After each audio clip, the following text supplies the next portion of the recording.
सदाशिवसमारम्भां शङ्कराचार्यमध्यमाम् अस्मदाचार्यपर्यन्तां वन्दे गुरुपरम्परां।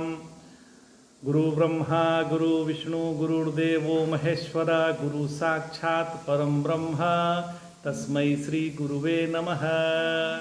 हम लोग गीता के 14वें अध्याय का अध्ययन कर रहे हैं। नारायण सब योनि में सब योनि में मूर्तियां तो अलग अलग हैं। कोई 2 पांव पर चलता है, कोई 4 पांव पर चलता है। मतलब वह कैसे भी योनि का हो, वह मूर्ति है। यह सब मूर्तियां हैं।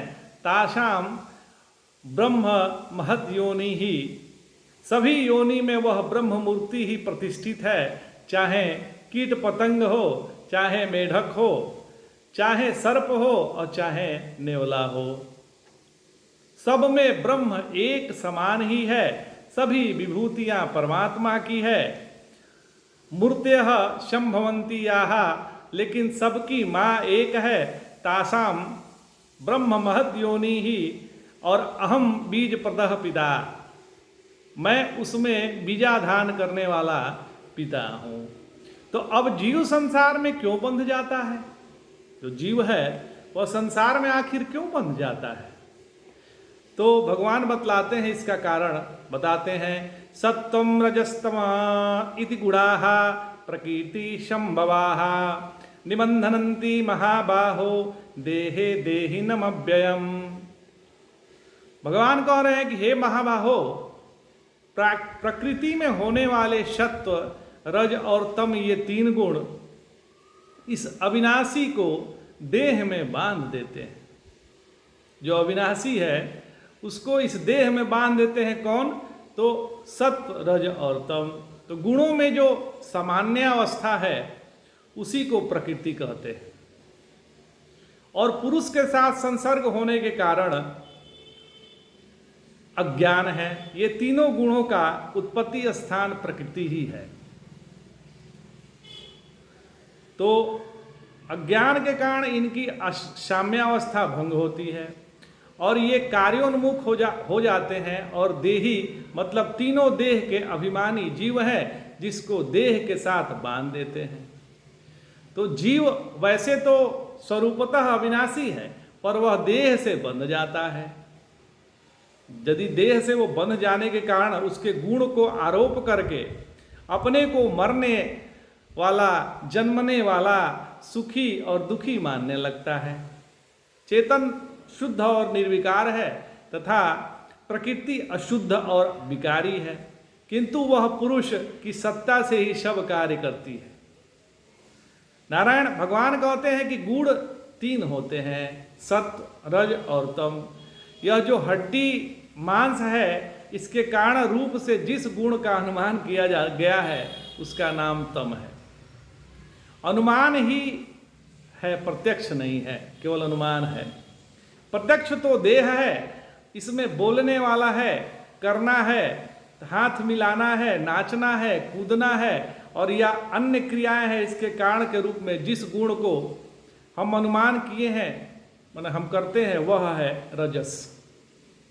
प्रवृत्ति का मूल कारण रजस है और उसमें जो दुखाकार, सुखाकार, घटाकार, पटाकार आदि वृत्तियां होती है, इन वृत्तियों के कारण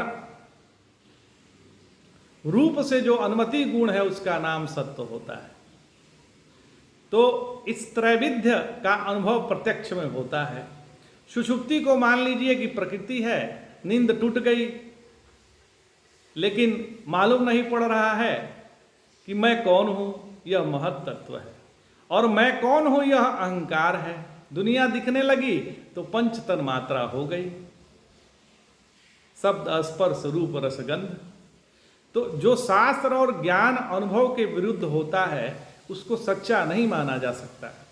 यदि उस ज्ञान द्वारा सिद्ध वस्तु यथार्थ नहीं है, परमार्थ नहीं है, तो उसका वाद हो जाता है। विषय की यथार्थता के बिना ज्ञान कभी यथार्थ नहीं हो सकता। इसलिए अबाधित परमार्थ स्वरूप जो आत्मा है तदबोधक ज्ञान ही यथार्थ होता है अथवा तद अभिज्ञान ज्ञान ही यथार्थ होता है, अन्य सब ज्ञान झूठे होते हैं। तो इस प्रकृति से निकले हुए मूलावस्था में सत्व रज सामान्य होने के कारण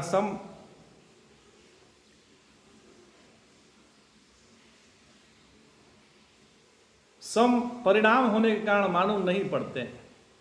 सृष्टि अवस्था में जब उसमें विषम परिणाम होता है तब मालूम पड़ता है कि ज्ञान हो रहा है या क्रिया हो रहा है, तभी उसमें सत्व रज तम का योग मालूम पड़ता है। और जो दृष्टा साक्षी परमात्मा है, प्रत्यक्ष चैतन्य है, उन्हीं गुणों के कारण तदात्म करके अपने आप को बांध लेते हैं। असल में गुण कहते ही हैं उनको है जो गुणों को बांध ले। गुण माने रस्सी समझ लीजिए, ये जो प्रकृति के गुण है वो दृष्टा को बांध लेते हैं और प्रकृति के ये गुण ही दृष्टा को मुक्त कर देते हैं। अपवर्ग और मोक्ष ये दोनों दृष्टा के धर्म नहीं है, प्रकृति के धर्म है। सांख्य सिद्धांत में बंधन और मोक्ष दोनों प्रकृति के बंधन को स्वीकार करके पुरुष अपने आप को बद्ध मानता है और प्रकृति की मुक्ति को स्वीकार करके अपने आप को मुक्त मानता है। तो आज इतना ही। जय जय शंकर, हर हर शंकर।